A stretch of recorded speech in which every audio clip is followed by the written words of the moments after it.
Retro Hangover is supported via Patreon by listeners like you.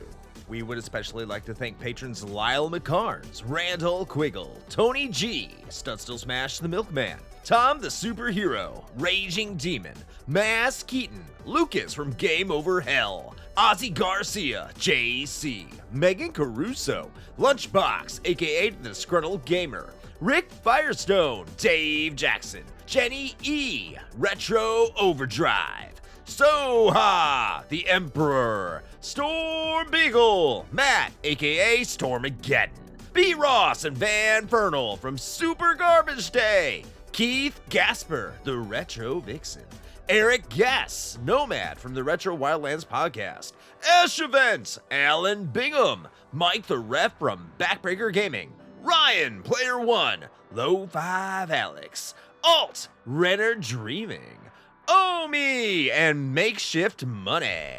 Your continued engagement and generous donations are deeply appreciated.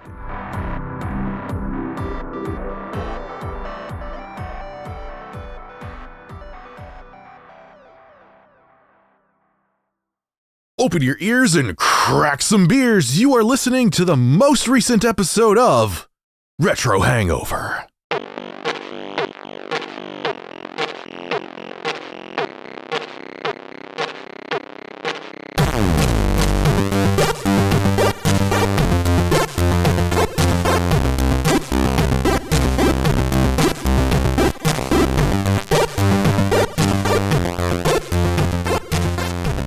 Hello, retro and classic gamers. Welcome to the podcast where we viciously view variants vicariously via vicarious victims. That was redundant. This is Retro Hangover. I am your co-host, Chris Copleen, with special guest, Coury from My Life in Gaming. And here's my question for you. And, as always, your host, Shane. Space Dick Armor Dragon!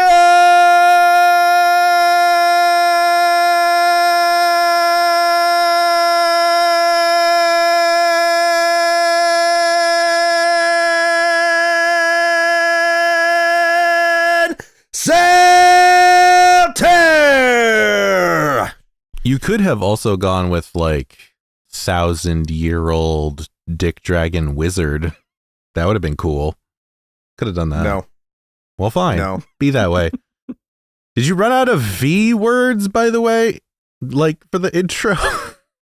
I think, I don't know. I think I've used those before for games. What about voluptuous victims?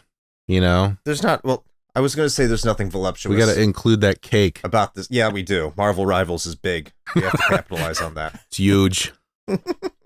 But welcome back to the show, Coury. This is year 3 of you being with us in January. I think year 4 with your premiere with Dragon Wang. That's true. That's true. What a way to start. It's good to be. It's good to be back. I like the. Is it officially like an annual thing now? Like if you do it more than 2 years or something like that, it's like. I think so. Or maybe it's more than 1 year. It becomes annual. The third annual Working Designs game retrospective, I suppose. Yes. This actually closes out the Sega CD. Yes. So next year, when we do a Working Designs game, it will not be on the Sega CD. Yep. Because it can't be. So goodbye, Sega CD, at least for Working Designs. Maybe overall, because I really don't want to play Sonic CD. Says the Sonic fan. I don't want to talk about it. Not yet. Glad we're here. Glad we're talking about Vi, not Vey. It appears that everyone calls it Vi. I know. I called it Vey for the longest time. And yeah. I still want to, but I think better of doing that. I'm more cautious about it. Mm-hmm. It's the Ninja Gaiden effect. Exactly. Yes. Or illusion of Gaia. Gradius or Gradius. Darius. Yeah, Darius. It's like Darius Rucker. Say that. Yeah. Chronicle Savior. the Hootie of the Blowfishes. That's actually that's very pretty funny. Yeah. I now like just saying it out loud. It's like I never made that connection. It makes you wonder if Darius Rucker himself has ever made that connection. That's why Hootie and the Blowfish it's because of Darius or Darius. Darius. I don't know. It'll always be Darius to me. With Darius sounds wrong. Darius sounds cooler, but it sounds wrong. Yes. What is it? I know we're going to be talking about shmup names now because now I'm thinking of Guy Aris. Yeah. No one said Guy Aris. What? Gyrus? What? Pretty much, yeah. They Yeah. had to have a marketing campaign where they told you how to say it. That's how you know you've picked a solid name. Yeah. Yeah. And even despite that, there's times where I've called it Guy Aries. Or when I was a kid, Makes I would sense. call it Guy Ayres, even though it's right in the ad. It I'm doesn't going to call it Yearus, just because. He wore a mullet for you in Mhm. order so you would understand. So Shane, you're probably lost. I have no fucking idea. There's a game called It's Jeremy Bunker, isn't that what his name was? Jeremy Bunker. I don't know. I got the same shirt he Professional was gamer. wearing. I just assume whenever you Yes. bring up mullets that you're talking about Billy Ray Cyrus. That's where my brain goes. So. Makes sense. Yeah. Makes sense.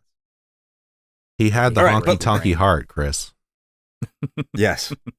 But before we get into the game that Victor Ireland himself said in an interview with that myself and Coury were on, that this was the game that he would want to remake the most or go back and change the most, let's talk about the games that we have been playing lately. And as we are wont to do, we start out with our guest. So, Coury, what games have you been playing lately? Well, recently, the last 2 years, I think I was playing a roguelike in January, but this year I started off with something a little lighter, a Plague Tale.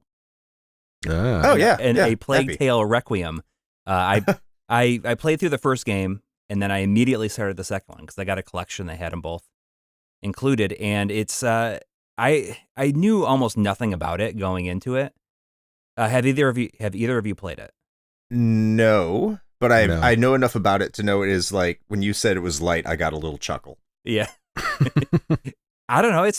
I was not expecting it to be what it is, which means it's just like a lot of rats in that game. Just tidal waves of rats, like rivers of rats. Mm. And it's pretty good. The second one is definitely seems to be better than the first one. The first one kind of got old, and thankfully it's only around like 10 or 11 hours, but it gets pretty old, like the alternating between like the stealth gameplay and then using torches and stuff to keep the rats away. It gets pretty old after a while. The second one seems to fix that a little bit, but I'm also not very far in it. And I've been also playing a smattering of the PS5 version of Ys, The Oath and Felghana that XC just brought out. I don't think I played through it all the way since the PSP version. It's still real good. Mm. Still real good. I really want to get that. Mhm. Just not in my budget. And I have it for the PC right now. I have it for the PC as Yeah. well. That's where I played it. I think it's a great game. I still need to play East 10. I feel terrible. I haven't gotten to it. I was so excited to get it, and then just like, we all know how life is. It just gets in the way. You end up playing a game like Blackfire for the Sega Saturn instead, and you start questioning your life's decisions. Yeah. Also playing the RHRC games. I haven't played the most recent one. It's some ninja game, Aragani or I don't know. What is it? The RGSC games? RHRC games. Yeah, every month we have a game that we play in our community. Oh, okay. And this month, So, It's- Origami? Origami, Okay. yes. And I have not started that. It's kind of like a spiritual like successor to Tenchu, I think, is what it was Yes. pitched as originally. Yes. And so I need to hop on that. But I've just mostly been playing games for the show lately, Mhm. Except for Blackfire. There's something about Blackfire that I have to pause. I don't know. I lit your fire. Oh man, it's definitely a game that tried. It sure did try. It's better than it probably has any right to be once you know how to play it, but learning how to play it's rather difficult. Mhm. That'll be on IO Saturnalia eventually. I need to get back and I need to really get into playing those. The next game I need to play for the Saturn is Dark Legend. which a friend of the show, Raging Demon, has asked me to play for his show Command List here. So I'm looking forward to playing that. But yeah, I mean, it's kind of been quiet. I also started playing Harvest Moon, Friends of Mineral Town, which will be on the show here in a couple episodes. And I learned why I don't play Harvest Moon games anymore. And it's not because they're bad. Just a time sink? I become a hermit. I would say it's a Even more heroin. than I am. Yeah. Have you played any of those Stories of Seasons games, which are... It's the same team who made those, right? And they're essentially remaking those original games, but they can't use that. They can't use the Harvest Moon name anymore. I stopped playing Harvest Moon on the PS2 because I realized, like, for the same reason I stopped playing MMOs. Once I start playing them, like, I will, like, stay up till 2, 3 o'clock in the morning checking on my plants and watering them. It's just dedication, man. Cycle over. It's bad for me. But I look forward to Shane playing it. Speaking of, Shane, what have you been playing lately? No, not that. I'm not playing that. Well, not yet, anyway. But soon. I actually, it's funny you bring that up because I had a realization just today where I was just like, I gotta look and see what we're playing next. And then I see that up on the list and I'm just like, oh, fuck. Okay. So anyway, that should be interesting. But no, as far as what I have been playing recently, it's actually a little bit more varied than it has been for the last several episodes. So I guess that's kind of nice. Got a little bit more time into Path of Exile 2. Still haven't quite cracked the code on that one yet. It's not... Randall's going to hate me for this, but it's not quite grabbing me in the same way that like Diablo 4 or some of the other ARPGs do, but I think I need to give it more of a chance. So I need to spend a little bit more time with it and kind of get a better feel for things. But speaking of Diablo 4, finished up the rest of the season journey for this season. So they just had the devs live stream today at the time of this recording, actually. So Season of the Witch is coming out January 21st. So looking forward to that one. And as far as like what else I've been doing now, I had a couple of games. Actually, how do I say this without like, it's not like self-congratulatory. There's no good way to bring this up, but it was my birthday recently. And so Randall was very kind enough, patron Randall, to buy me a Steam game. It's called Cruel, and it is a run-based FPS with like sort of kind of PS1-ish graphics almost. But, well, I say that it's more sprite-based. So, I don't know. Anyway, purposefully old-school graphics. But, man, it is intense. Like, it's like my butthole puckers every time I play that game. Because, like, the first scenario they give you is run away from a fire that is spreading through an apartment building. So it's just constantly behind you. And so the whole deal is you have a 6-shooter, a revolver you start with, and you are just hauling ass through these hallways of this like derelict apartment building with these like cult looking dudes shooting at you as you like enter new rooms. And there's a dedicated kick button. So the only way to open doors to keep moving is to kick them down. So there's this very like, it's very fluid. So it feels really good to play. It's very smooth, but it is fucking hectic. I've only gotten 4 levels in one run cleared. I don't know how many there are, but it's pretty intense. So it's a pretty neat little game. Do you start over every time you lose, or? Yes. So when you say run-based FPS, is it almost like a Mirror's Edge type thing, but like with PS1 graphics and crazier scenarios and less open worldness, I guess? Well, so when I say run-based, I don't mean like literally run, although you are doing that, but I mean like more like a roguelike thing. I gotcha. Okay. Yeah.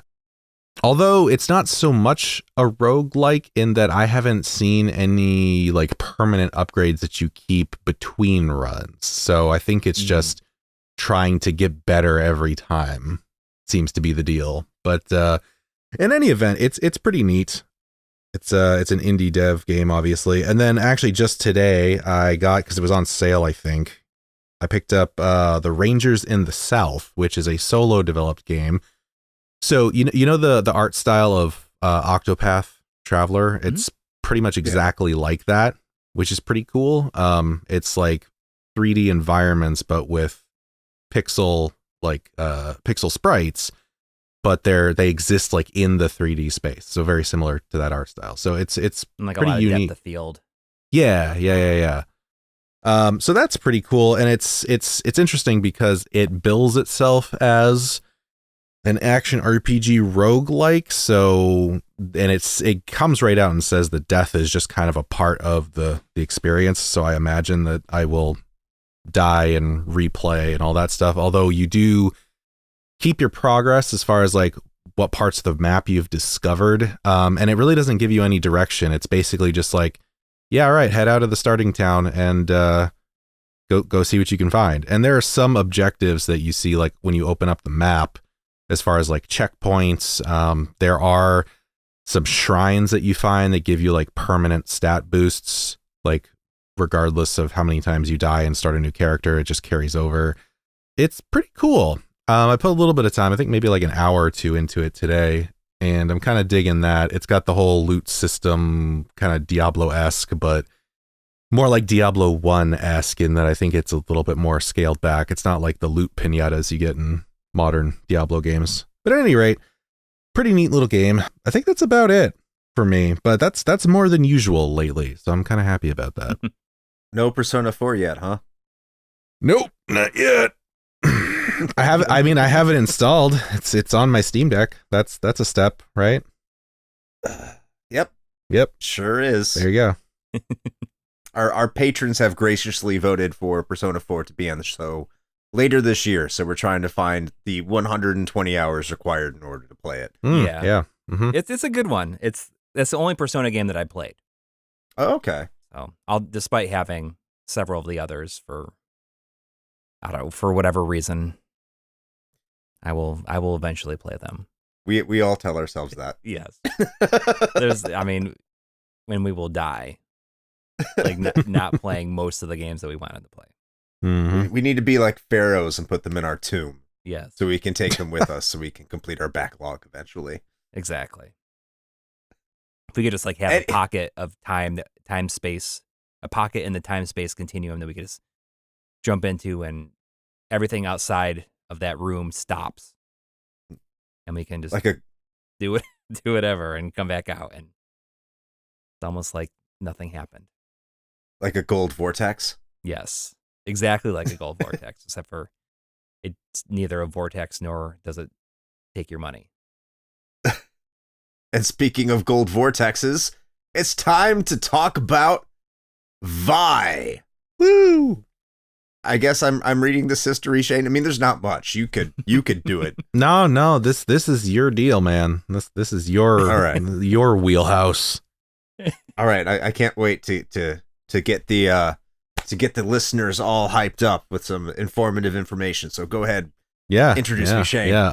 Yeah. So I bet everybody is just chomping at the bit to know all about, well, actually, what the fuck is a Vi is probably what most people are thinking.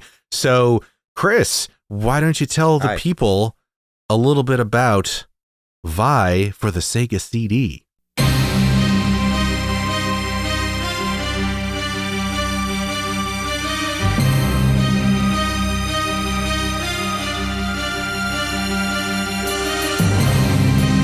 All right, listener. After I'm done with this brief history, you may be wondering if we are just quitting it as a portion of our show. We aren't, I promise. But it appears for the second game in a row, we have a game where the general development is mostly absent. Oy vey. Oy vey? So, what do we know about the background of our game today? Vi. It was developed by a studio named Hertz and published by another company named Sims in Japan on October 22nd, 1993.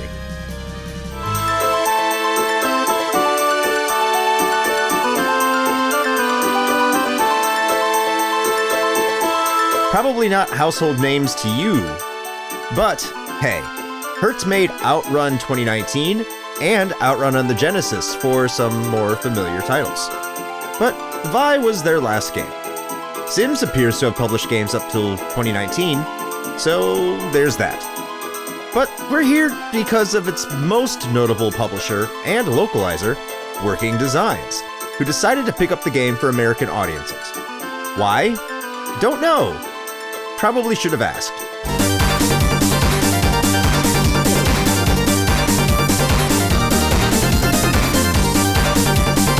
But they did indeed publish it in July of 1994 for the Sega CD. It was actually received relatively well, too, with most critics pointing to the dialogue as the main attraction, as they found the rest of the game generic and unoriginal. There's nothing to indicate exactly how successful Vi was when it released, but it left enough of an imprint to receive ports later for the iOS in 2008 and PC in 2024. And yeah, that's it. That is your brief history of Vi.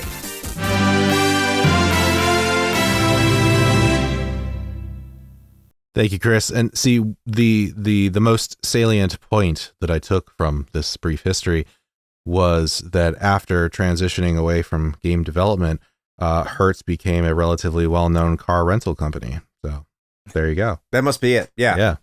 Yeah. They were like, we are leaving Japan and we are going to the United States to give people cars. That's right. They made Vi and then they decided to be used car salesmen. Yeah, they were so ashamed of Vi, they drove from Japan to the United States and rented out the car.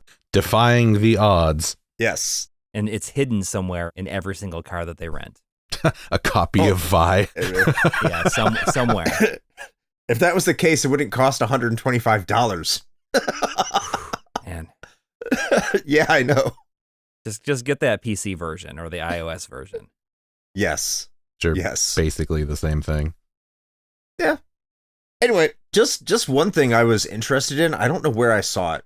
It must have been egregiously incorrect because I also looked this up in many sources. I thought this game was originally a PC 88 or PC 98 game just because of the layout. Because most of those games that have, I'm looking at this like the gameplay or presentation, wherever we get into it, like that has all the stats on the side of the screen. Those are like PC type games. Yeah. Like Japanese PC type.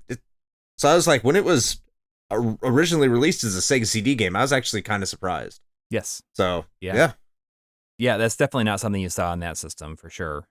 Or most consoles, I guess. No. Yeah.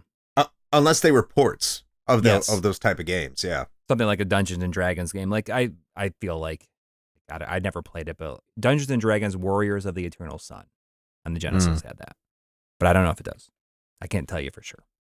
None of those games give me a lot of confidence. I hear Dungeons and Dragons as a video game, and if Chronicles of Mystara are not after that, I immediately just kind of zone out. So. Yeah. Yeah, a lot of those early D&D games were not great. Yeah. They're impenetrable. Yeah. Yes. You know, thick manuals and having to like really be familiar with the game itself. If we're showing how interesting Vi is by how you keep diverting conversations. Yeah. Anyway, let's get into our personal experiences with Vi. And Shane, I will start with you. Oh, cool. You want to get the quick one out of the way first, huh? All right. Always. Yeah, I got to get that first one out, then the second one lasts longer. Anyway, so I did not know this game existed at all. Never owned a Sega CD. Didn't know anybody who had a Sega CD. Wasn't into JRPGs back at this particular time frame. So this was a complete unknown to me.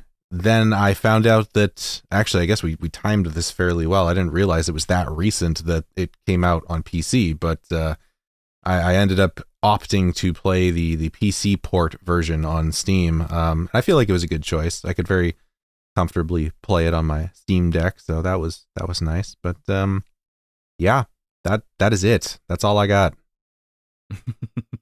Most impressive. Yes, thank you. I'll go next here. This was one of the 3 first Sega CD games that I owned. And I don't know why. I know why I got it. I think I told this story the previous 2 years. So if there's any inaccuracies, it's because my mind has holes in it. It's turning to mush. I was, what is it? I was asking my dad for a Sega CD. I don't know if it was for my birthday or for Christmas or whatever, because my friend had Lunar at his house, and I was just in love with Lunar. I was just head over heels in love with it, but I did not have a Sega CD. Some of my friends did, and I was like, this is incredible. Like, I need a Sega CD. I always thought it was just for Marky Mark and the Funky Bunch, but there's some really good games here. We end up going to, I don't know if it was a GameStop by that time or if it was still a Funko Land. We just went there, and my dad goes into the store, and he comes out, and he says, I think it was Happy Birthday, and here's a Sega CDX with Lunar, Lunar 2, and Vi. And this had to be 1995, 1996. So it's not like the Sega CDX was like $500 and each of these games were like $200 a piece. This was when no one cared about the damn system, which was most of the Sega CD's life, if we're being honest. But I don't know why, like, he got Vi as well. I imagine the person behind the counter, whoever that person was, you are a legend. Because when he said my son wants Lunar, you recommended like every Working Designs game that was in the store, in addition to the coolest version of the Sega CD, even though it's probably the one that has the most amount of issues. So thank you. But in terms of where how much I played it from there, I really tried to get into it when I was younger, but it just didn't grab me. Which, the same with Lunar 2, but I ended up loving Lunar 2 later. And I did end up playing Vi much later in order to beat it, because I kept trying to get into it. I just couldn't for whatever reason. I'll describe why. I know why I couldn't get into it now. I ended up beating it 5 years ago. Original hardware, Sega CD, everything. And that was an experience.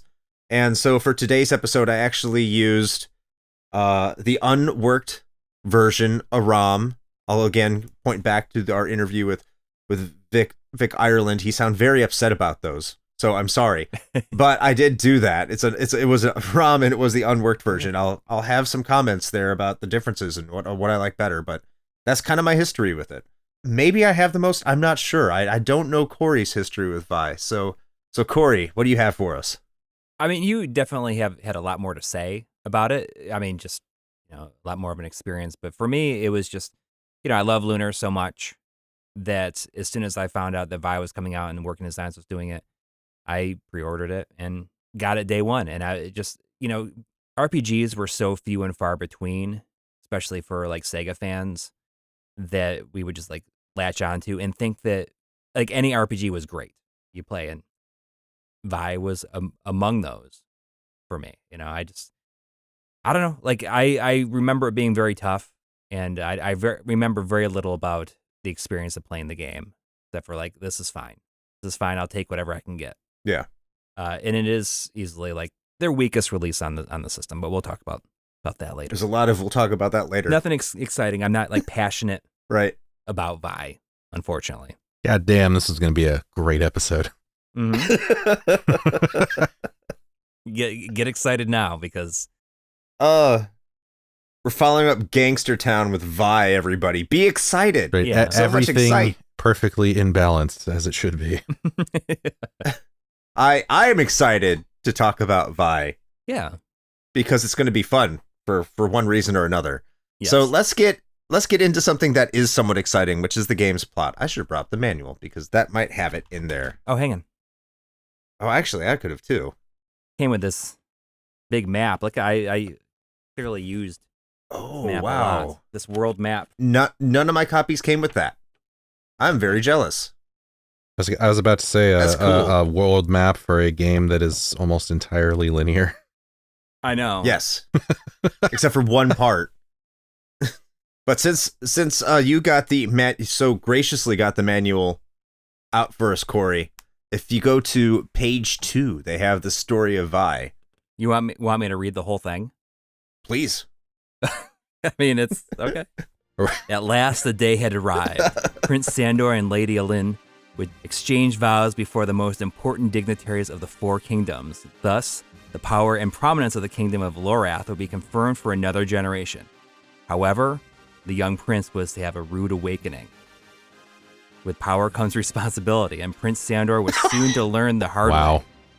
For you see, as the wedding ceremony advanced, the bloodthirsty Danek Empire was about to execute a ruthless surprise attack on Lorath using mechanized technology never seen before.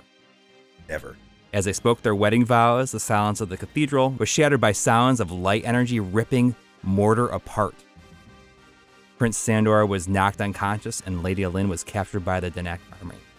Is it Danek or Danek? I don't know. Darius. Yeah. Danek Rucker. Where did these enemy warriors come from? Legends of old spoke of a fierce mechanical warrior that resembled these units, but that had been sealed for over a millennium, and it was only one. Danek had assembled thousands of mechanized warriors. Sandor was soon to discover that his only hope for recovering his bride and stopping the insane advance of the Danek Empire was to find the 5 orbs of magicians of sealing created to seal the legendary armor of Vi. But will the armor save the world or destroy it forever? That's it. Way more information than it probably needs. Hootie and the mech fish. There we go. Yes. I got our subtitle. Yes. And you know what? It's funny. It would be funny because like the episode isn't even about that. That's true. You know. Oh man. Yep. Nope. I love it. Base it on an inside joke in the episode. No one will understand. Love that. So talk about a lot of false expectations set up within the game itself. There's the background here, which I think establishes those expectations rather well. This is almost like Star Ocean 2 was for me, where you get all this advertisement like, look, there's a robot and there's mecha suits and all these cool things. And I'm like, when am I going to get them? And it's like, eventually, I'm like, swords and everything, this is cool. When do I get my robot? The answer is like in the last hour of the game, really. Yeah. That's when you get your robot. And I wouldn't even call it a Gundam or whatever it is. It's just like it's just really nice piece of armor. Yeah, it's just a suit of armor. So can I just say that there's like a really weird size discrepancy going on with the suits of armor and the robots in the intro? Like this, it looks like a Gundam, and it's like not a suit of armor. It's like a big robot that somebody is clearly piloting. Yes, unless it's like piloted by an ant.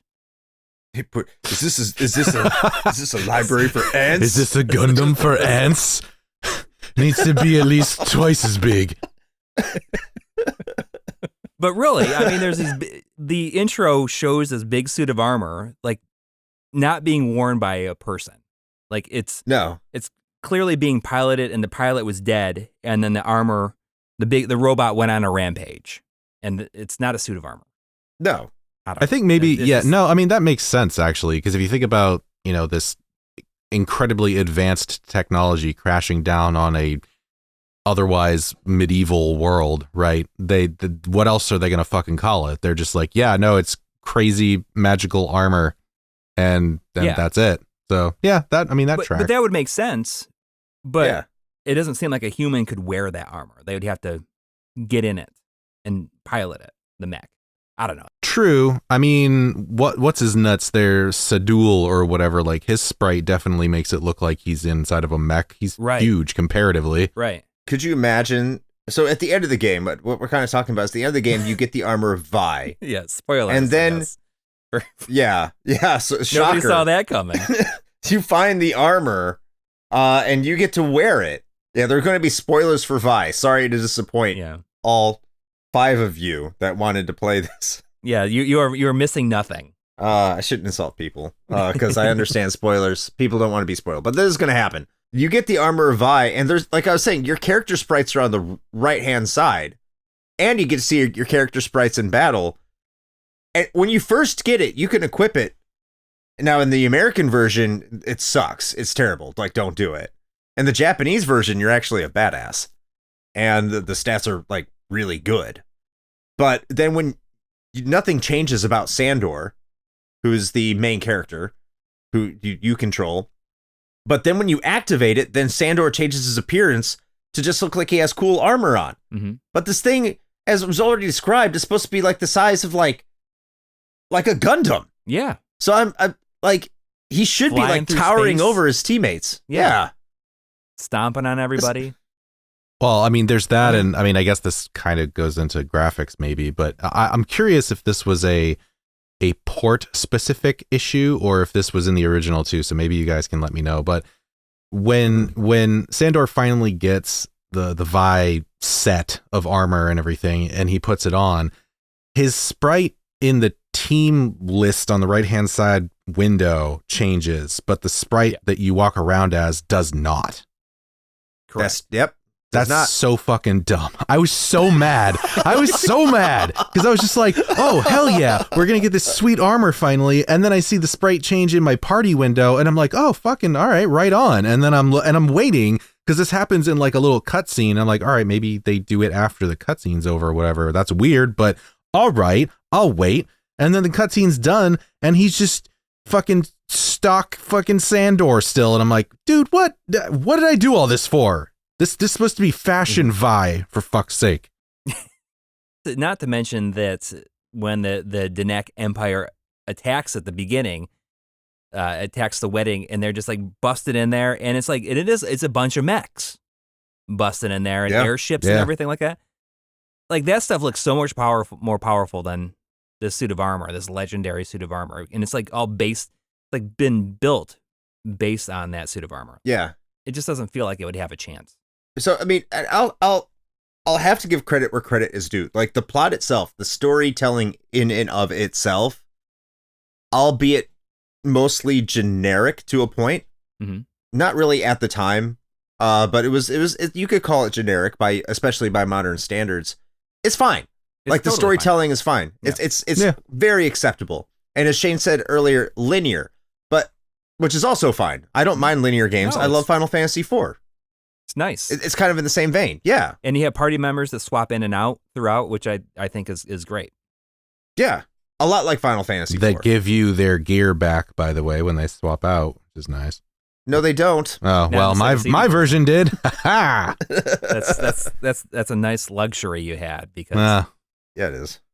when I was like reading a walkthrough, so I could advance through this as fast as I could, every time someone's about to leave, they're like, oh, take off all their gear before this part.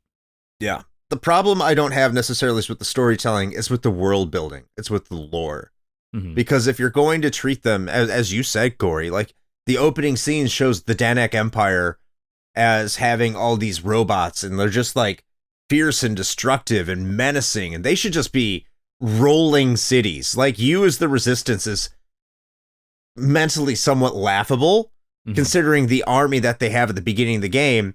And then when you go into like their fortress to fight things up until the very end, like the standard soldiers they're just dudes and wizards. Like the lore is incredibly inconsistent, even though like they have really good story beats. Like I love the writing. Working Designs crushed it. Yeah. I don't know what it's like in the more modern one. I think that the localization for Working Designs for Vi actually would probably be received a lot better today by more modern audiences, people who did not grow up back then, than the Lunar games would be. Yes. If they had never played any of them. You don't get a lot of contemporary references. The funny bits are actually kind of funny. Yeah. I laughed. Like, what is it when you get Lynx, who is Prince Leopard, of course. I wish he was Prince Jaguar so they can make an Atari connection. That would have been great. But like, he's supposed to be a bard. Right. And then you're supposed to take him to go sing to this worm. And he's like, yeah, I'm a bard. I can sing. And he's the worst singer out of your entire party. And the way it plays out, I was just like, this is really fucking funny. Yeah. But they have moments like that. And it's not too overbearing. This is it's definitely second to Popful Mail. Because Popful Mail is just amazing when it comes to its writing. But I would say for the time, if you're going to view it from today's standards in a contemporary sense, Vi is in many ways better than Lunar is. Yeah. Maybe not at the time, but now looking at it with a lens from today. Yeah. Yeah. The characters aren't quite as defined No. I didn't feel. I do wonder if the one fairy's eternal seismic flatulence is like accurate to the Japanese version. No. And the fact that everyone has to be equipped with gas masks or else they die when they meet her. And you get a game over. I had one person in my party that didn't have a gas mask on, and then it's like game over. Wait, I'm sorry. Like, which part was this? When you go to the top of the tower and like there's the ferry up there that needs to blow you, like shoot you off to the island with the boat on it. Yeah. She like basically like floats you over there by like with her quote eternal seismic flatulence. Yeah, no, they definitely took that out in the port. I can't imagine why. Because she lost a bet or something like that. Yeah, something like that. Something weird. Yeah. But if they remove that, do you not have? Then is the whole not having to wear a gas mask thing like is that not? That's not even a part of it at all. Yeah, no. Yeah, you don't have to worry about that. No. So they went out of their way to program that in, where you had to make sure every person in your party is wearing a gas mask. It's not even a gas mask. It's like a filtration mask. Yeah, say never say that working designs won't go far for a joke, I guess. Yeah, by having an instant game. Well, that's over. what you mentioned. That's what you were mentioning it before we got into this was the gold vortex. Yeah, there's a treasure chest in one of the cities where if you open it up, it's like, what's this? Oh no, it's a gold vortex, and you lose all of your money. Yeah, that didn't happen. It goes down either. to zero. They put that in too. In the because yeah. It's just one gold. Oh, in the Japanese version, it's just one gold in there. Oh, wait, so is that the one where like the merchant guy tells you like, hey, don't open that chest, and it's the two that are sitting next to him? Ah, okay. Yep. Yeah. Like it's kind of funny actually that they did that. It would have been even funnier, and if working design is going to program in like fake game overs like that, it should have like forced save game state right there. Yeah. Like opens your menu for you and then saves your game. Oh, come on. Working designs, they in terms of difficulty, they were dicks back then. Mm-hmm. They loved making games harder. Yes. I hate to I might reference the Vic Ireland interview a million times. I don't know. But remember he was talking about Exile 2 Wicked Phenomenon. And he was just like, "Oh shit, we thought we made a really impossible game that no one could ever beat. But we beat it, so we were like, it's possible," and just shipped it. Yep.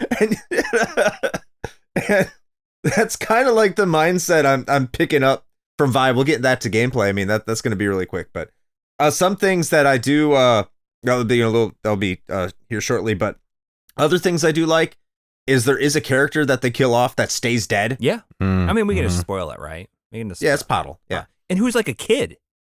Yeah. They straight up like kill. He like gets an arrow like all the way through him too. Yeah, so it was like in the douchiest way possible too, because he shoots him in the back while they're running away. Yeah, but that was not something you saw very often. Like to see a party member permanently die and stay dead. Yep. Much less a kid. The damsel in distress isn't so much in distress. She's actually super powerful. And she also dies. Yeah. And does not come back. Yeah. The hero doesn't get the girl in the end, which is another bit of a twist especially from that era.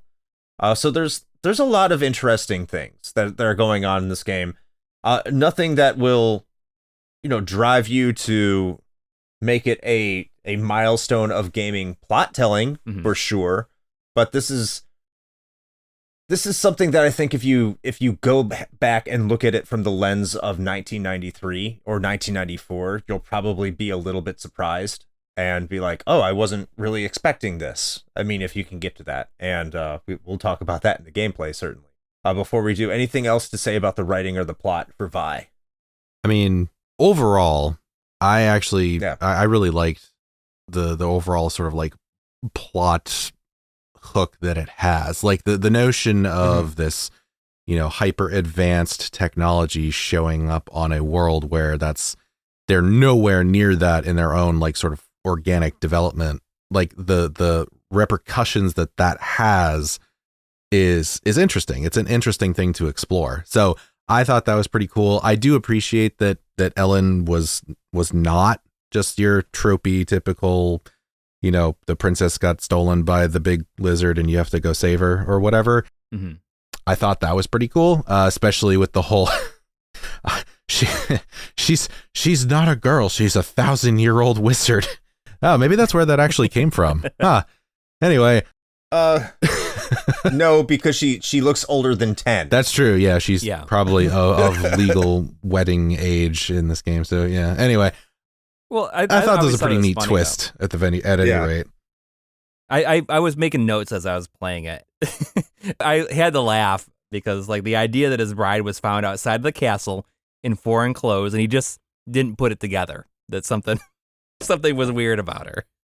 yeah, she just showed up. Oh no, she's She's unconscious outside the castle in clothes that I've never seen before in this country. Mm-hmm. And she's super hot. I'll say one. Yeah. Well, that's it. I was say once again the power of boners prevails. He wasn't thinking straight. Oh, he was thinking straight. Definitely. Wouldn't be able to get it together until like after their wedding night. True. Yeah. Which he didn't get. Exactly. He needed that. He needed The story of he Vi needed that is post-nut clarity. The story of Vi is one man trying to avenge his blue balls. It's like I gotta fight her because man, if I can't like live the rest of my life without this like happening. Vi, the quest for the nut. It's a duel. Do you understand how backed up I am? This is all your fault. Oh my god. I've been edging this whole time. Or how long was it since he found her? Like 6 months or something like that. It's like, man. At that point all it takes is a stiff breeze. But yeah, anyway, I guess The that's royal sheep are no longer acceptable. Yes. Hey now, yes, this isn't Scotland. Yeah, so Wales. Don't offend our Scottish sorry. listeners. Yes, Wales. That's How dare actually you. that's an important difference. Yes, I apologize. We love you, Wales. I say all three of our Welsh listeners, I'm sure. But yeah, I think that's pretty much it. Overall, I actually did like the plot. To me, actually, I think the following the story was probably one of the stronger points. Mm-hmm. 100%. But are we ready to move into the gameplay here? Sure. The thing that will captivate you and keep you attached to this wonderful story that we all found interesting. Mm-hmm. So, Shane, you played the one, it sounds like, with the most quality of life improvements. So I have to get your take first. What did you think of this game's gameplay? Well, Chris, it's pretty bog standard party based JRPG. Let me tell you, what I find interesting is I think I heard this from you while you were playing, and I guess maybe this is the general sentiment. I'm not sure that the AI option is garbage, so you shouldn't let the party just kind of do their own thing. I don't know if they tweaked it for the... Okay, so for context, real quick, by the way, the Steam version, the PC version of Vi is based on the iOS port. So it's like a port of a port, just so that we're kind of laying that groundwork. But I don't know if they changed it for that iOS version. But actually, the AI option's not terrible. Like, they actually heal each other when they're supposed to. They use the correct, like, spells if they know an enemy has a weakness. Like, it's... So what I'm saying is that I autoed fucking 90% of this game. And you know what? I think it probably made the experience better. That and two, I guess. Two very important quality of life improvements. I started with like a very strong conviction, a very strong moral compass that I was like, you know what? This game is giving me the option to up to 4x both my money and XP gain, but I'm not going to do it. No, I'm going to be pure. I'm going to stay baseline. I want the real Vi experience. I got like halfway through the game and I was like, yeah, fuck that. And turned it all the way to 4 on both of them. because good Lord, this game is grindy as shit. Like, and they are not ashamed of that at all, because you will hit a town, and like, if you've played any RPG, you probably are going to roll up into a town, right? And be like, oh, let me check out the vendors first. Let's see what sweet loot they got. It's probably better than what I'm wearing right now. It usually is. So you go in there and you're like, oh yeah, man. Like, okay, I got like a bunch of upgrades I need to get. Everything is astronomically expensive. And B, that would mean you better go grind if you want to get that. Because obviously, if there's better gear available, you want to get that before you move on with the story. That only makes sense, right? So you grind. And this is the cycle through the whole game. You hit a new town or a new village, there's a new shop, you find a bunch of crazy overpriced garbage, then you go grind a bunch outside, and you come back and you eventually buy it all. And you know what? I was like, nope, screw this. I'm going to expedite this process. 4x on both of those. And you know what the crazy thing is? The crazy thing is, even with a 4x multiplier on my income, I still had to go and purposefully grind to buy things. That's fucking insane. Yeah. So that's pretty much Vi in a nutshell. Now, overall, that's all relentlessly negative, but I actually have to say that overall, I kind of enjoyed it. Like, I've said this before on the show. There are plenty of games that we have talked about for the show that I have just not finished. And I'm usually pretty upfront about that. They usually lose my interest, or they're just bad in some way that I can't bring myself to finish it.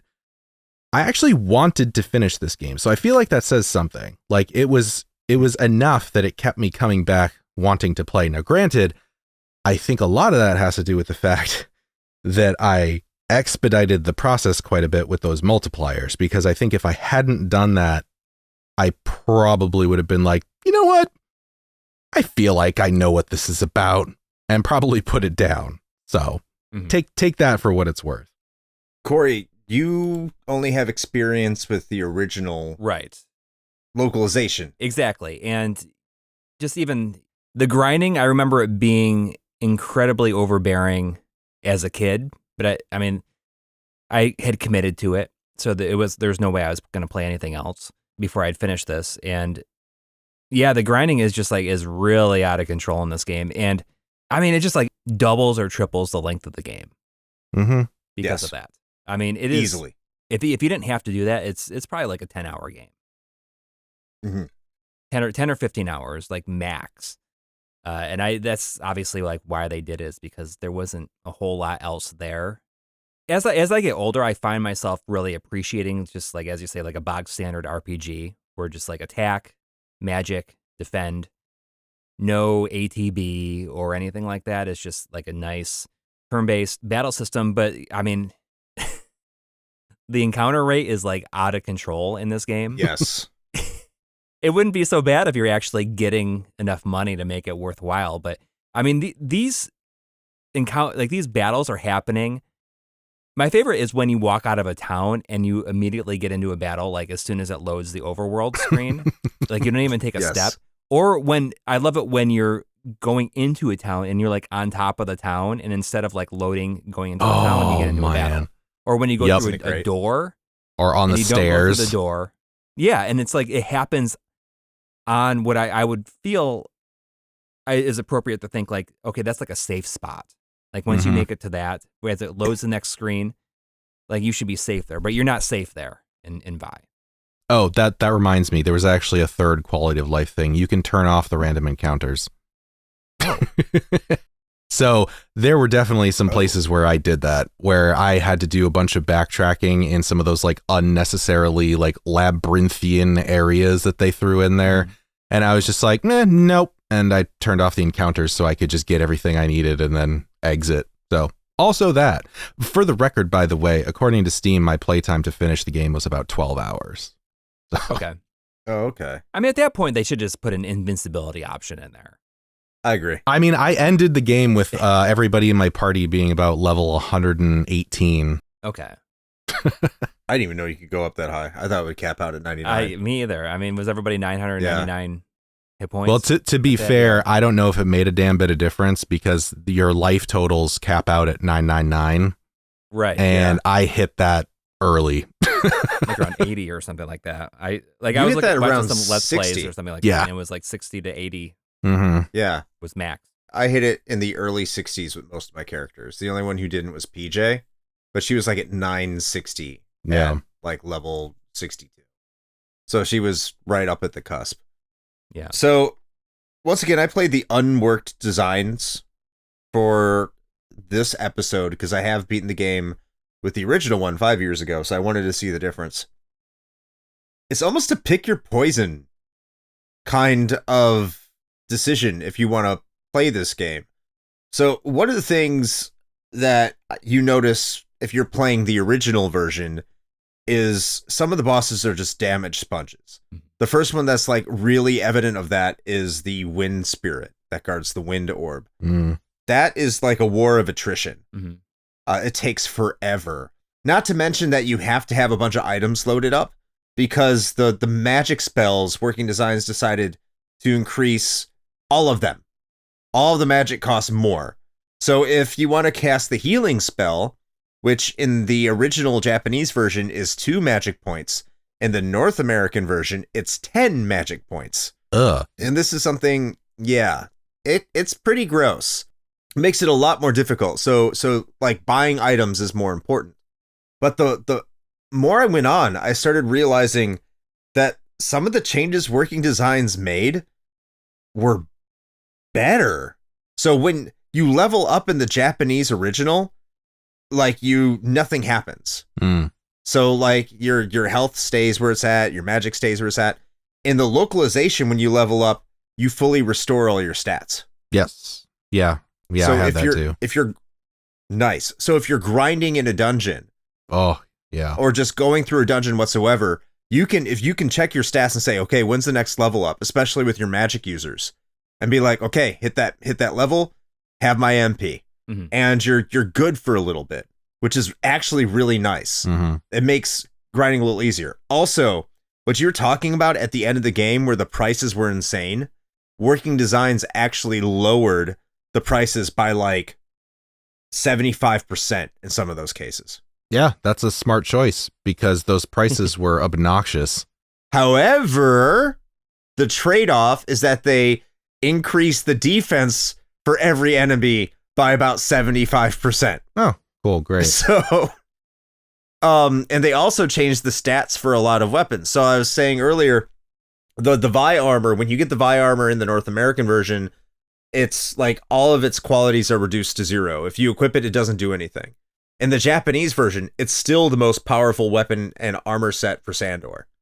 So you can equip it on him right away, and it's good to go. Well, And he just becomes that much more powerful when it upgrades. Yeah. Well, I thought, okay. I was going to say, I thought the whole like shtick with that, because I noticed that too.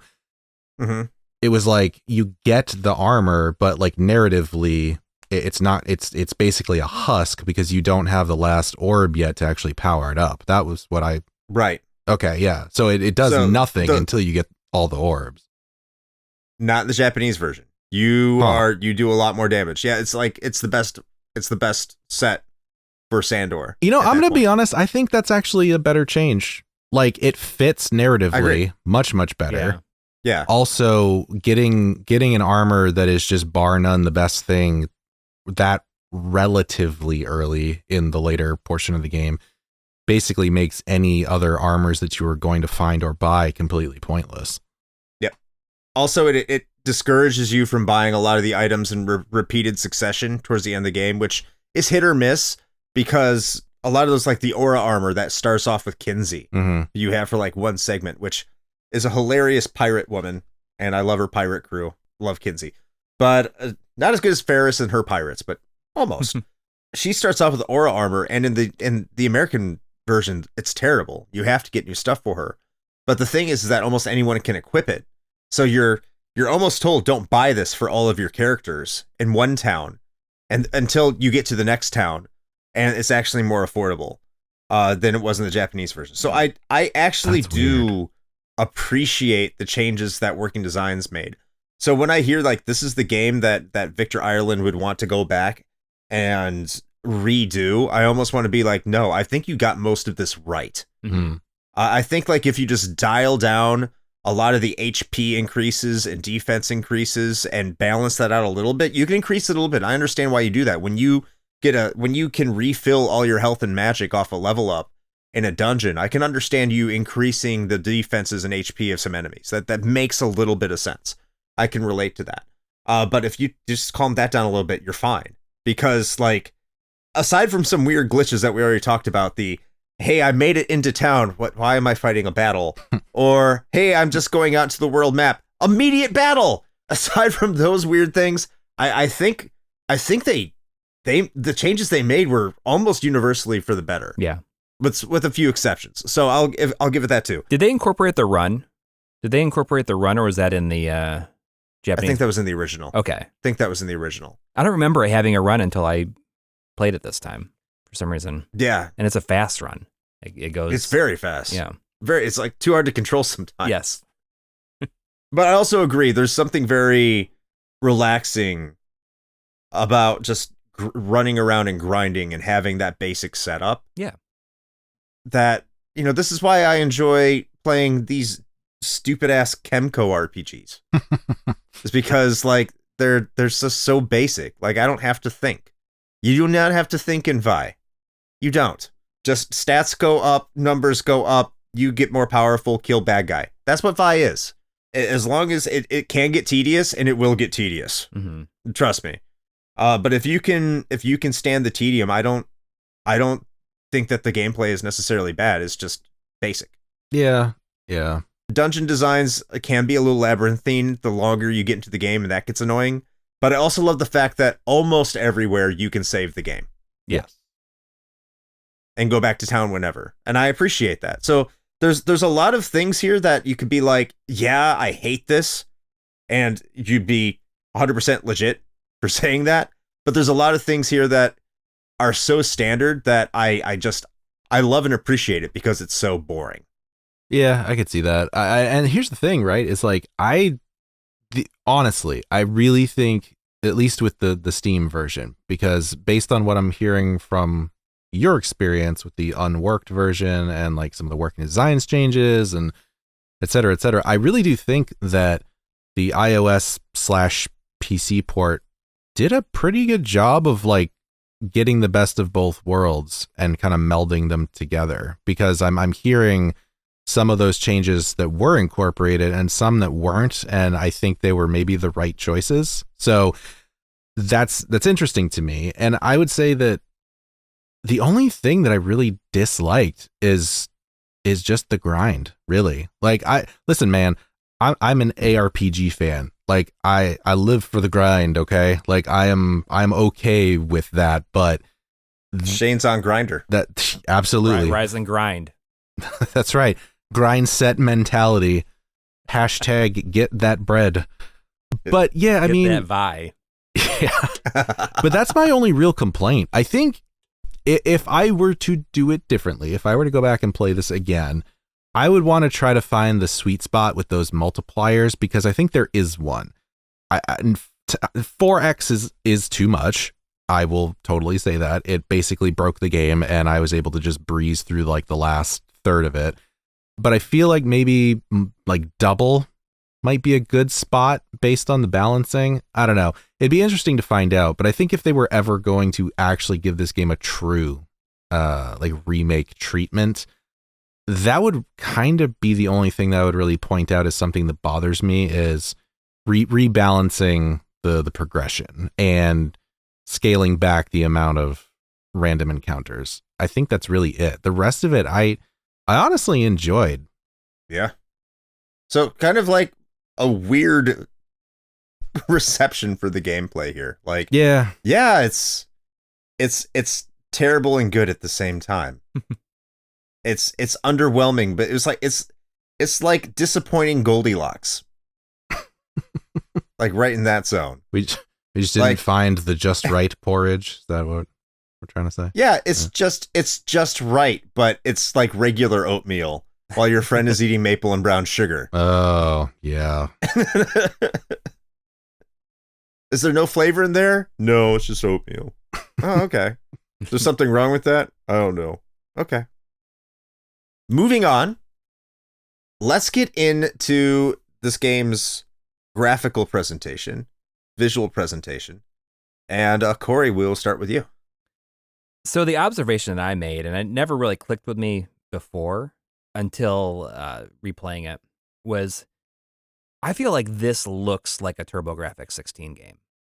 It looks like a TurboGrafx 16 game, and I wonder if that had something to do with why Working Designs chose to localize it, because they had such a history with the TurboGrafx 16, and this felt like it looks and feels like a TurboGrafx 16 game, even though it does have like the stats on the side of the screen, which does kind of feel like something a TurboGrafx 16 game would do, like a Dungeon Explorer has like that information on the side. Does Cosmic Fantasy do that?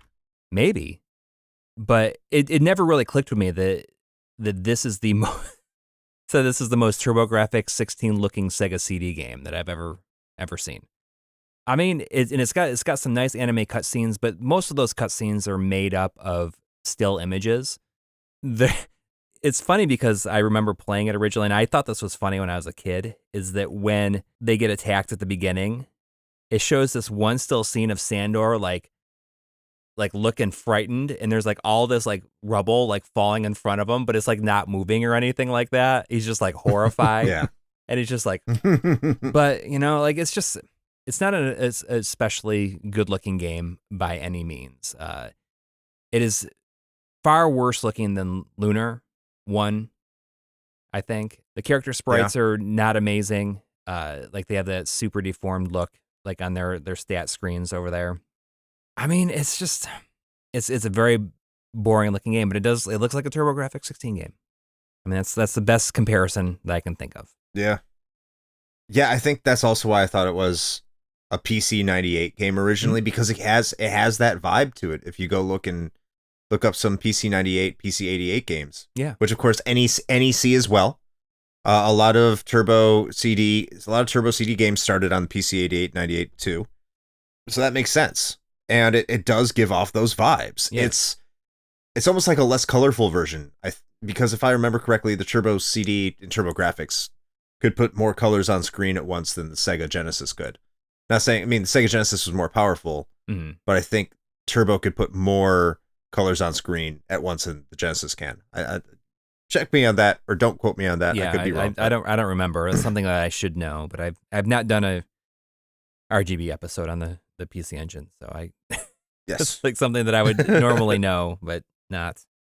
I'll give a couple things to Vi here, because I don't think it was really going for visual fidelity.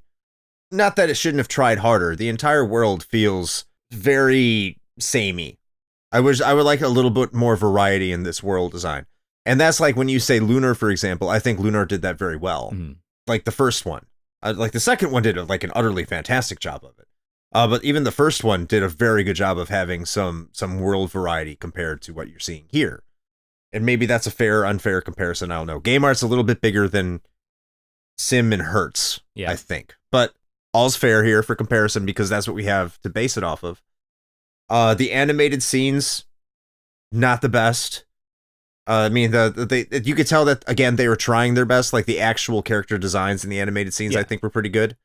I think, especially for the time, and on the Sega CD, not as good as anything East was doing or Cosmic Fantasy was doing. I think it kind of falls behind on TurboGrafx there as well. Yeah, really falls behind on what you would expect from a CD experience for that time.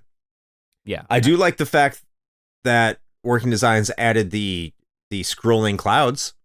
That was cool. Where is, at what point is that? Is that just like on the overworld at all times, or? No, in the battles. In the battles, you have the clouds that scroll, right? Which was not in the Japanese version. Yeah. So cool. Yeah, those third-person battle scenes they visually looked pretty cool, but like the spell effects are so dull. Oh, they're awful. I won't say they're not awful. They're like Diet Lufia. Yeah. Yeah. Diet Lufia 2. Yeah. Or Diet Lufia. In fact, it has a lot of similarities with Lufia. Yeah, except I Lufia guess the looks battle better. perspective, especially, is similar to Lufia 2. Yes. Or, I mean, I guess Lufia 2 would be similar to it. Yeah, I guess. Yeah, it would be. Lufia 2, far better experience, Yeah. by the way. Just putting that out there. But the monster designs, especially at the end, when the monsters get the final dungeon, they get like more serious. They become like more powerful. Mm-hmm. Some of them are like really creative. And I like the monster sprites at that point in the game. And most monster sprites I think are pretty good. There are some losers, there are some stinkers, but I think overall the monster sprites are decent. I like how the dragon looks like he's dancing to the music. We'll talk about the music in a Hell second. yeah. I was playing this on stream, and one of our community members, Lucas from Game Over Hell, he was like, "That dragon is vibing." Just because its head is just the only thing moving, it's looking No. it's just It's the head and the jamming out to arm. the music. It's It the is the head. arm, Yeah, yeah. it's the head and one arm. It looks like he's freestyling. It's fucking fabulous. I'll have to look that up. I don't remember that at all. But, I mean, I guess all the enemies and characters have about 3 animations each, or 3 frames of animation. Yeah. It's I mean, it's not the most visually impressive game from my standpoint. I mean, all the Phantasy Stars I think beat it out. That includes Phantasy Star 3, which just looks questionable. Yeah. Most of the time. I mean, I don't think that it's too much of a stretch that if it wasn't for the music, that there's nothing about this that feels like it couldn't have been on a cartridge. Mm. Oh, I agree. I actually look forward to talking about that. Mm-hmm. I do. But before we do, Shane, what did you think about the graphics? Yeah, I mean, I think you guys covered it pretty well, actually. I agree. I think the best part for me is the monster sprites. I actually really, really liked a lot of them. I thought that they were very creative. They were very detailed also, despite the fact that, yes, they basically all have like 3 poses that they cycle through, and we're going to call that animation. It's fine. But at least the artistry behind the sprite itself, I did really appreciate. I think there were a few that stood out, but the one that sticks in my mind enough that I remember it right now, when you're fighting a lot of like the robots and you come across that really like the big like worm centipede looking one that looks like it's like broken in half almost. And when it attacks, it like flips its tail up from behind and it does this like green flash. Like that one was really cool. I liked that one. So I think a lot of good artwork there. Besides that, actually, honestly, I think it's mostly just the battle scenes. Those are my favorite parts, just overall. Like the backgrounds in those battle scenes were also really cool. I liked a lot of those. They could be, yeah. They were visually far more interesting than the overworld, like 100% of the time. Well, okay, no, not 100% of the time.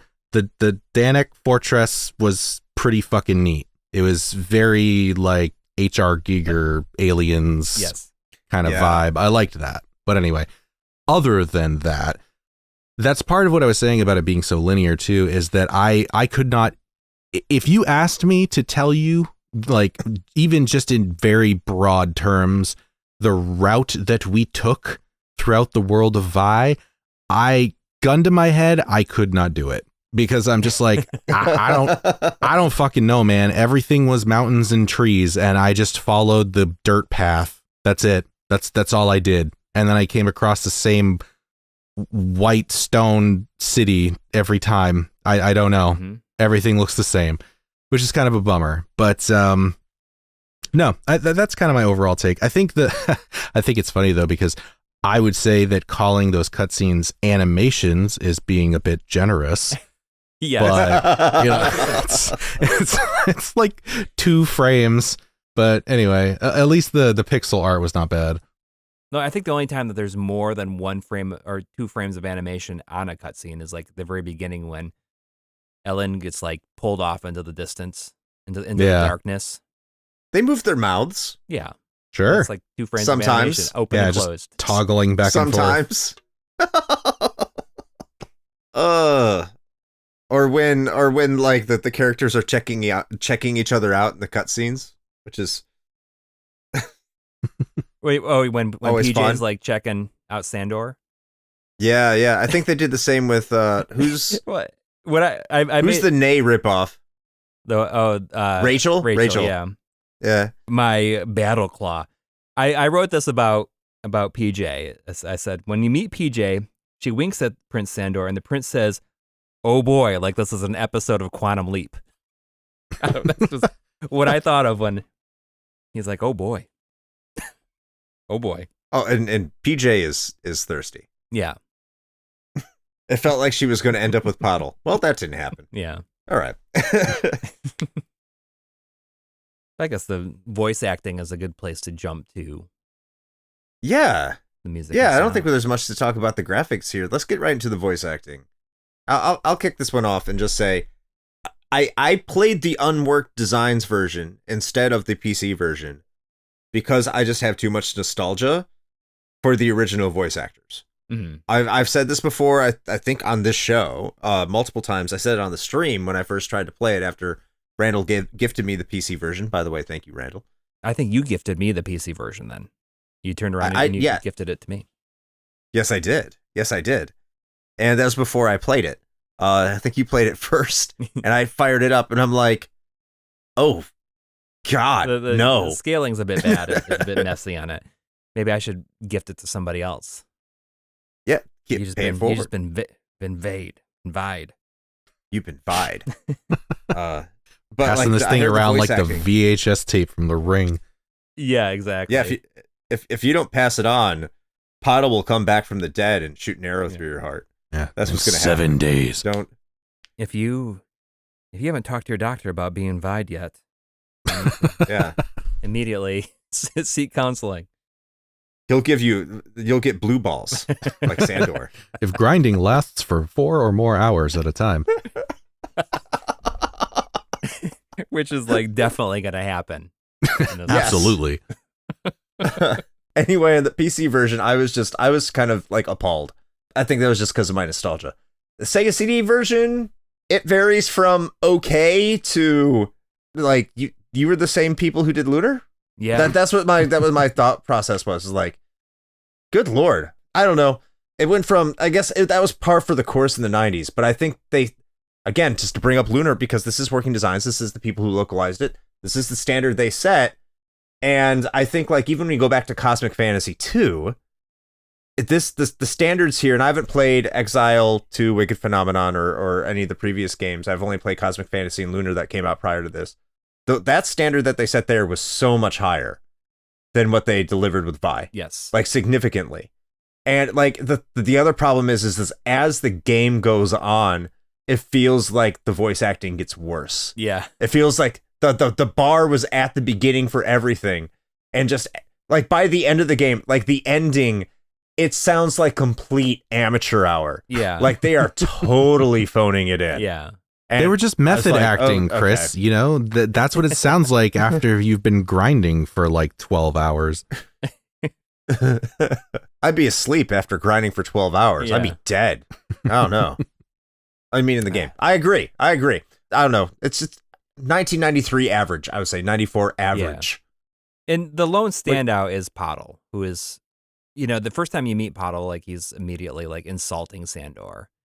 Like, what's this guy's problem? Like, why does he look like shit? Essentially, is what he's saying. Yeah. But he has like that effect on his voice. It's like the null effect, I guess, on his voice, and it's Pottle's voiced by Ashley Angel, who had two spoken lines of dialogue in Lunar Silver Star, and then has a bunch of spoken dialogue in Powerful Male. Mm. Mm-hmm. Is it Slick? I think Ashley Angel plays Slick in Powerful Male. I mean, he also came back for Silver Star Story Mhm. Complete. And he has a bunch of dialogue there. Yes. I can see right here in Powerful Male, he was Slick. Indeed. But the other voice actors are, I'm not sure if they appeared in any other Working Designs games after this. But there wasn't a lot to work with in the first place, I don't think. So Ellen's voice actor, of all people, was in other games. Oh, okay. A few. She was Raph in Powerful Male. Okay. She was in Dungeon Explorer 2. And Elemental, her last appearance, according to Moby Games, was in Elemental Gearbolt. Oh. So she was with these are all working designs games that she's with. Not Dungeon Explorer 2, but well, Dungeon Explorer 2 is not a working designs game, but it was done by them. Really? I mean, John Truitt is the voice for the intro of that game too. Okay. And that's something I didn't know until I played it. But if you play it, like, oh, I feel like they were hired to do this, and their names, I don't know, or they were not working designs yet, or they were hired on the side to do it. I don't know. PJ has also the voice actor Tammy Jones. Okay. Was in Magic Knight Rayearth and Silhouette Mirage. Oh, interesting. So they're in a couple other things, but I think that's kind of standard for working designs. They kind of show up as they do. Yeah. Most of them were phoning it in for this one because there just wasn't a lot to work with. No. The music, on the other hand, has some moments. I used to listen to this. I put it in my Sega CD and just like play the music when I studied. When I was in high school, I used to do that with like so many Sega CD games. We just like listen to the soundtrack. Oh, same. But the problem with that, with Sega CD games specifically, is that all the cutscenes, their audio is Red Book audio as well. You could like listen to the dialogue from the ending just by playing it in CD mode. Yes, because all of it's Red Book audio. Yeah. It's good. Like castle theme from the very beginning of the game is very memorable to me.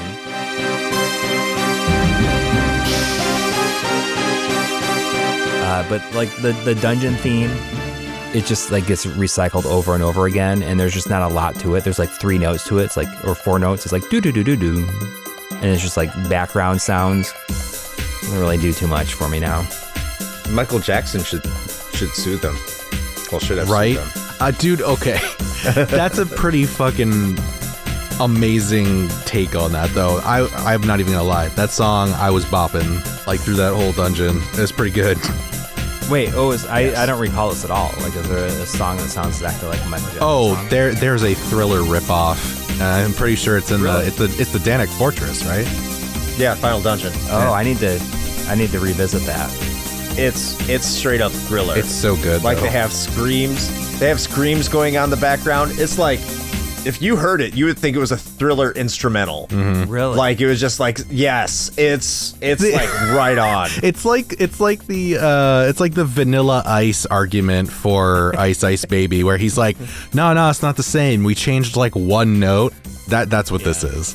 Theirs goes like this. Yeah. But mine goes like this. It's great. The track is called Freak You Out, by the way. Oh, okay. So, yes. I mean, obviously, like, it was not worth Michael Jackson's time, I guess. I doubt it.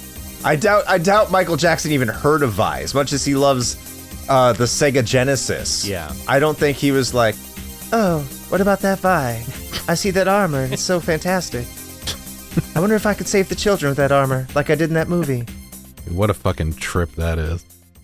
Anyway, that's a discussion for another day.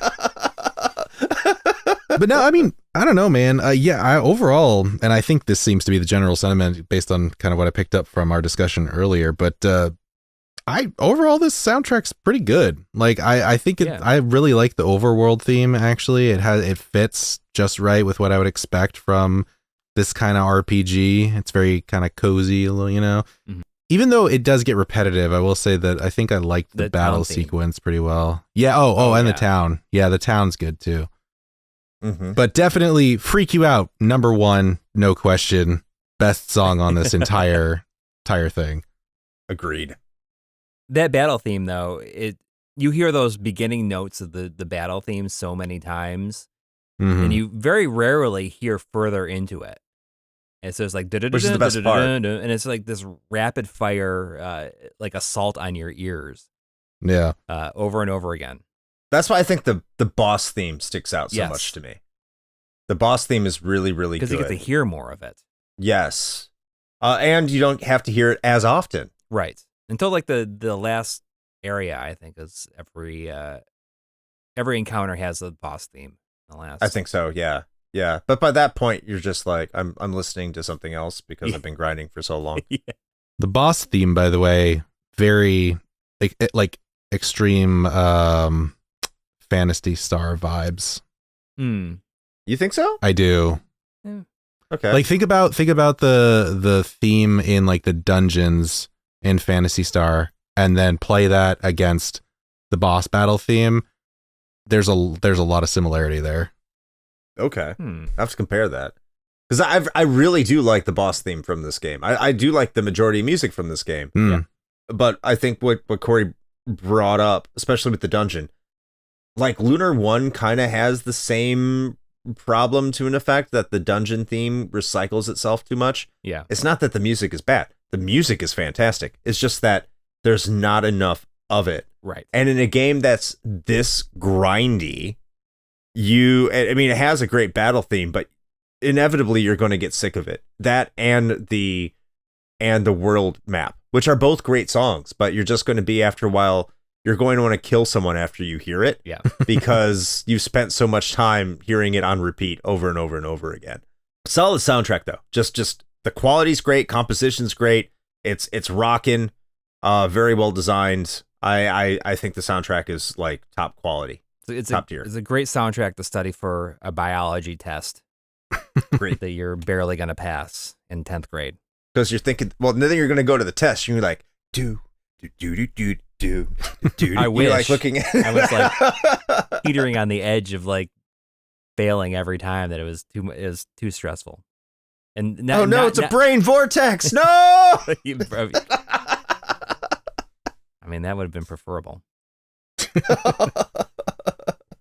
By the way, for whatever it's worth, my 2 cents on the voice acting, after about 5 minutes, I changed it to the Japanese voice actors. There you go. Oh, you had that option. I did, yeah. I don't blame you. I'm curious what the Japanese voice acting sounded like. Overall, it was actually pretty decent. It always is when you can't understand them. Yeah. True. I'm looking at the back of this Vi case, and it straight up like shows the last boss on the back. Does on it? the back of the box? Yeah. I mean, it's not the battle scene of them, but I can understand why they would use that picture, because it looks like way more impressive than a lot of the other stuff you see in the game. All right. This means we're coming towards the end of this episode, and let's get into our patron pontifications. If you're a patron, you can give your thoughts on the upcoming game of, I don't want to say the week, we do this bi-weekly, but the upcoming game, and let us know what you think. I actually moved this over to Patreon proper from our Discord, and we got twice as many as Gangster Town, which I don't know what that means, but it happened. It means nobody knew Gangster Town. That's what that means. It does, which is sad, because awesome, it's really fucking awesome. But let's get into the pontification, starting with Alt, who did the joke that I've heard multiple times. They've even made in this episode. And Alt says, "Oi vi, oi vey." Yes, see right there. Ovary. No. Egg in the bottom right of the corner. I paid to make this pontification, and I am satisfied. Anyways, I searched up Vi, and it looks really interesting. Honestly, I've never heard of the game before, but that's true for most of the Sega CD library for me. I dig the music, and I'm not opposed to trying it out if I ever find the time. The battle presentation seems familiar, like Phantasy Star, and Lunar and Lufia stare at the back of the character's style. Stare. Okay, I see what you mean. Still has that generic retro blue text box, which is a weird pet peeve I have with retro JRPGs. LOL. God, I'm so sorry for that awful beginning. That what you said. You should feel sorry, Alt. Actually, but thank you. I appreciate it. I actually got a chuckle. We all laughed. Right, Shane. All right, next up we have Lucas from the Game Over Hell YouTube channel. Says never played it, but saw Chris stream it, and the blokes at GameSack talked about it before. The game looks very Lufia-esque, and I'd like to play it sometime.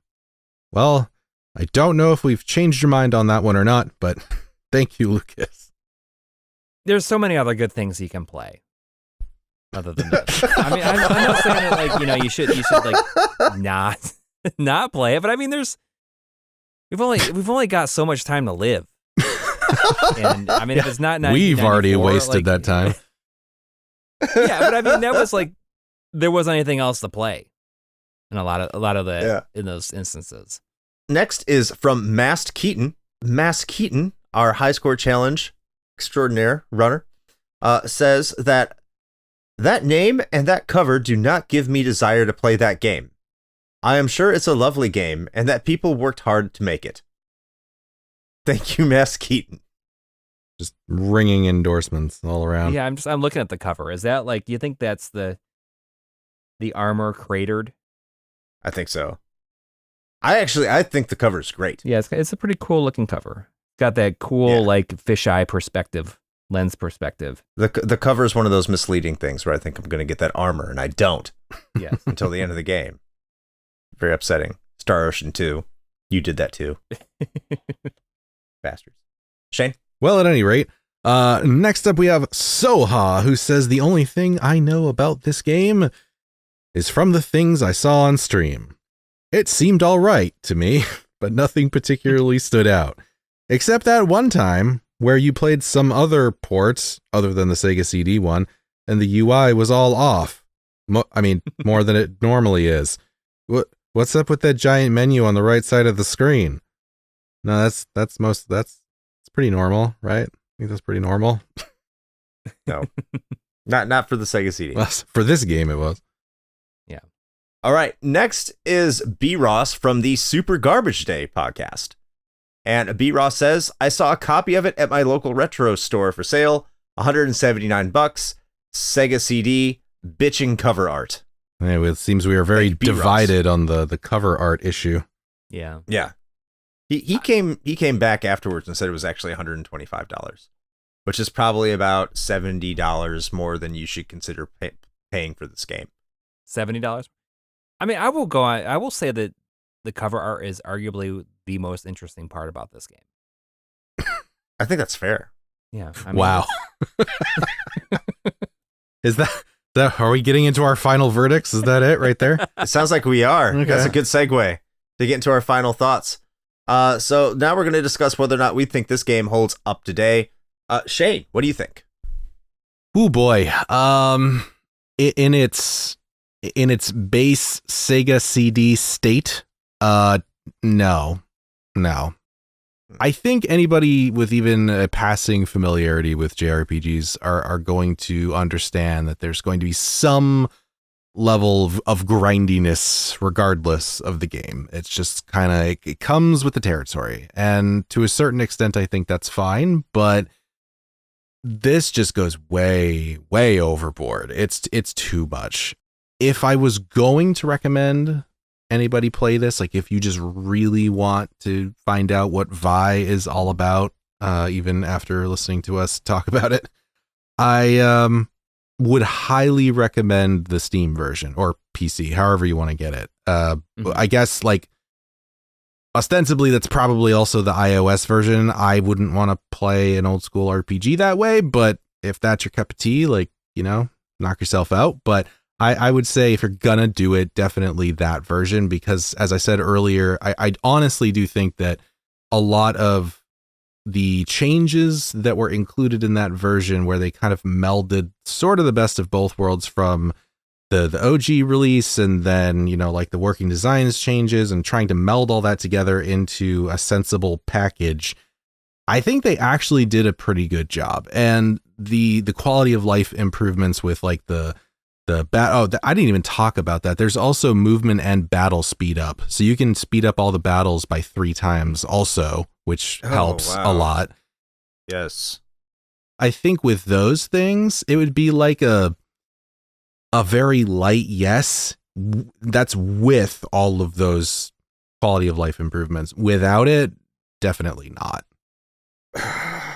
So, I mean, the question for me, as to whether it holds up, initially I was coming into this and being like, I mean, technically yes, because it's a functional game. It's not broken. Mm-hmm. Like, you can play it, and it's not going to be overly difficult. There's not going to be anything that is too screwy, or there's no glitches you can expect to find, anything like that. But I don't know. I'm trying to think of a food that has no flavor but you like to eat. It's Oatmeal? like kind of like oatmeal. Yeah, like I said, yeah, just oatmeal. This is oatmeal. Yeah. Not with no flavor. It's just oatmeal, or just plain cream of wheat. Mm-hmm. That's what it is. Like, there's technically nothing wrong with it. You just don't see the point in eating it. But there's just so many more options. Right. Like, if you want the basic battle and grinding, like, why not play a Final Fantasy? Okay, you know what this is? This is like some people played Final Fantasy IV and they said, I want to make a fan fiction of that. Like, we can do that. Let's do that. We can make Final Fantasy IV. That's what this is. Got the power This of is CD like technology on our side. yes. This is like someone saying a Sega fan saying, "Man, look at the Super Nintendo. They have Final Fantasy IV. I want that." And then Sega going, "Well, we have Final Fantasy IV at home." And that's fine. Yeah. That's what that is. But very much at home. Like you're on a budget. Yeah. Ramen is like just you ran out of salt packets. Yeah. And you're just eating ramen with no flavor. That's fine. So I mean, technically does it hold up? In the very technical sense, no. But in terms of like what you can get out of it, even at the time, like if you want to grind, go play a Dragon Quest game. Go play Dragon Quest V.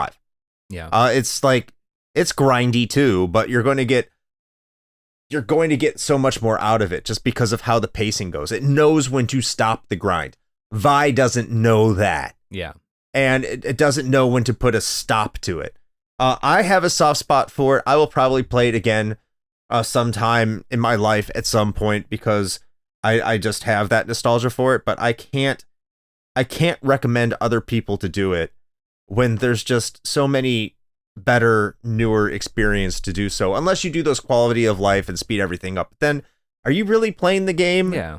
I don't Yes. I don't At think that point, so. you're just rushing through it so that you can Talk about it on a Say hi to podcast. Yeah, exactly. So I'm gonna say a very light no, and that makes me sad because I do like this, but I have to be real here. Yeah. This is a game that it's a drudgery Yeah. for most of the time. What do you say, Corey? I mean, I will totally agree with you, and just framing it in that way, saying that if you have like almost nothing else left to play in terms of RPGs, then play it. Right? I mean, I feel like there's nothing. It's inoffensive. It's fine, but there's so many more options these days that you can basically get everything you want out of it or are curious about by looking at a walkthrough or like looking at a let's play without commentary, and just like see and experience like the cutscenes and the plot points and stuff like that. I don't know. It's almost too generic to like fully recommend anybody goes out of their way to play it. Like in my memories, it's fine for the time that I played it, but I mean that's just because like I said, I was starved for RPGs. There was not a lot on Sega systems at that time. I mean, I would go out on a limb and say that this might be like the worst working designs localized game, like the most boring localized game that they did. I mean, I'm just saying, just like in terms of like, I think that like the changes that they made and that their translation is very good, but I just think like at a gameplay and visual standpoint, like I think it's the least interesting game that they did. When you say and visual, because I would rather play this than Albert Odyssey again. Oh, okay. See, I've never played all the way through Albert Odyssey, so I can't comment on that. But I would say that if I saw these lined up, just like based on like screenshots, this would be the last one that I picked, probably. No, I could completely understand. Like Albert Odyssey is a much better looking game than this, obviously. I should play that sooner rather than later. Maybe I'll do that the year after next. I don't want to subject you to that, but I think it would be interesting to revisit that. Or thank you. It'd be interesting to play it for the first time for me and not make you revisit it. Oh, thank you. We'll save our thoughts for Albert Odyssey if we ever have them at a later time. Yeah. But yeah, I don't see many arguments with what you said there, because you could say this is probably the worst localization for a traditional RPG from working designs. Yeah, but like just based on a gameplay and visual standpoint. Like you said, the actual localization, like the text is good. Mm-hmm. It's just there's not as much there. And I think this being a follow-up to Lunar accentuates that a little bit more because it's like it's so much worse than Lunar Yeah. in terms of just the game itself, not the text, but just the game, I guess. I don't mean to drag this out too much. We're actually under time. What we usually do. Have you played Cosmic? You've played Cosmic Fantasy 2 before, right? I've played it, but I have not finished it. Okay. I would actually put this above Cosmic Fantasy 2 as well. Okay. In terms of gameplay. Okay. I think it's Cosmic Fantasy 2 is more fun with its cutscenes and its plot and everything like that. Mhm.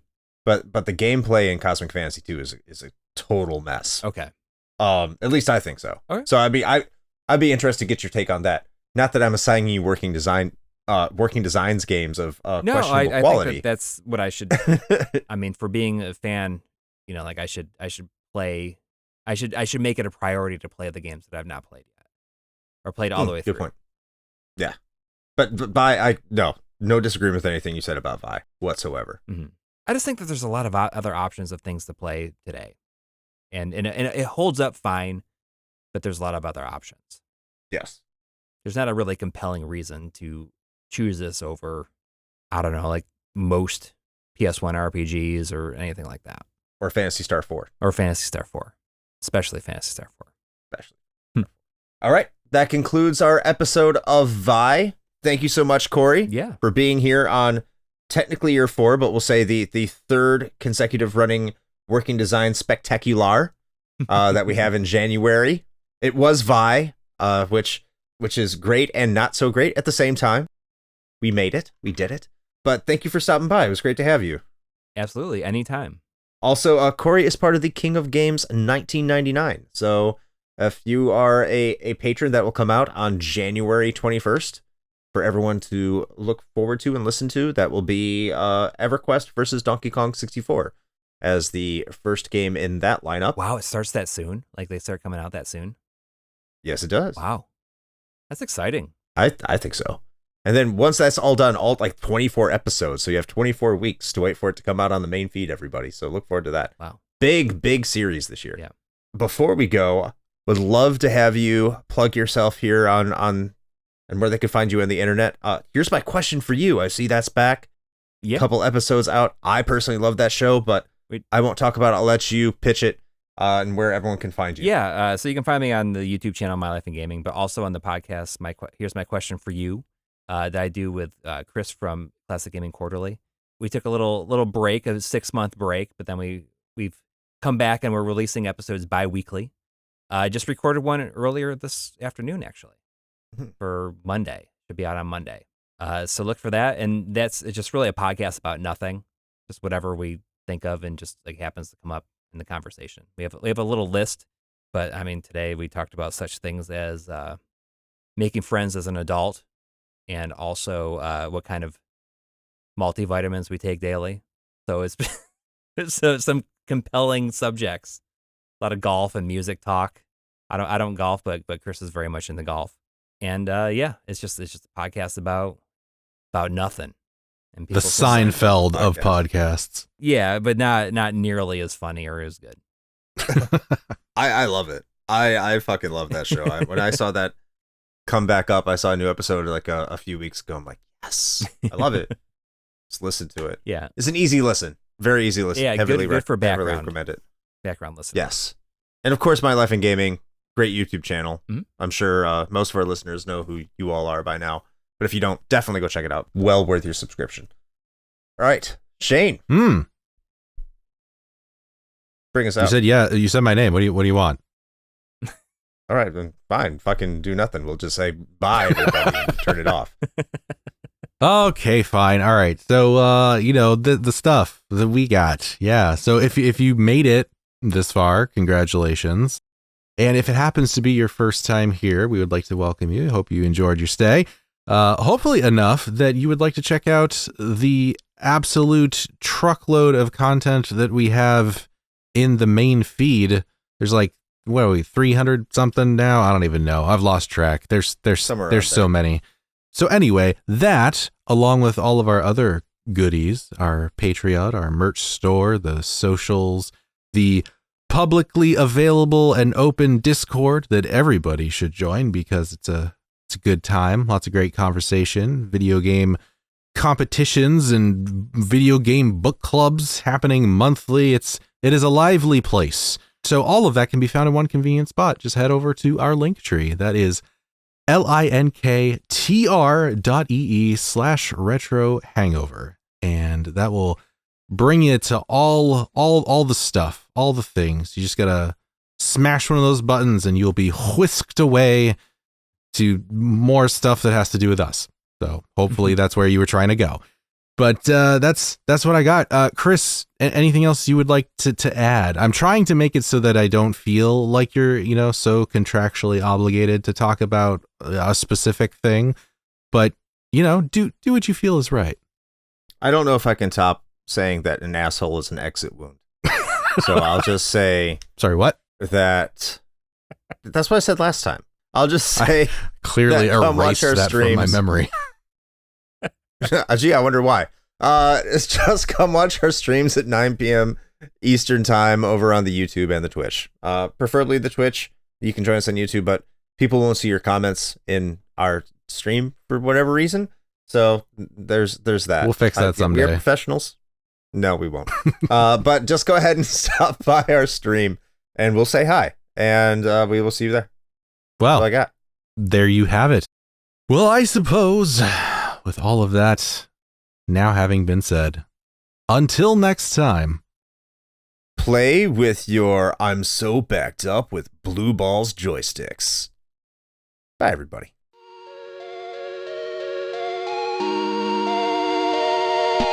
Shane here with a quick message. The one rule Chris and I have always gone by regarding advertisements is this. It has to be something we use and can personally vouch for.